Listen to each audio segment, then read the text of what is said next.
ఈరోజు వెంకయ్య ఆశ్రమంలో అన్నదానం చేయవారు బాపట్ల జిల్లా పాత మల్లాయపాలెం గ్రామ వాస్తవ్యులు పెంపెల్ల గోత్రం శ్రీ అబ్బారెడ్డి లక్ష్మీ నారాయణ గారు, శ్రీమతి ఝాన్సీ లక్ష్మి గార్ల పెద్ద కుమార్తె మాన్వితా శ్రీ గారి జన్మదిన శుభ సందర్భంగా వారి కుటుంబ సభ్యులు ఆశ్రమంలో వృద్ధులకు అన్నదానం జరుపుచున్నారు.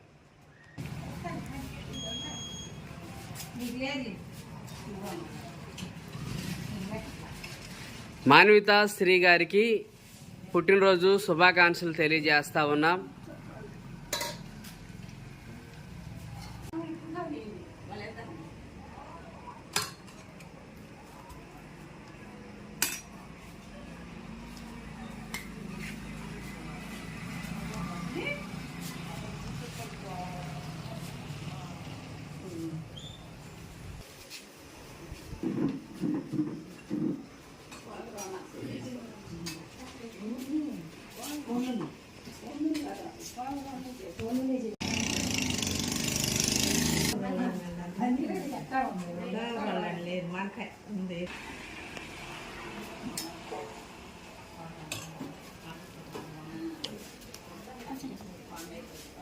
Yeah.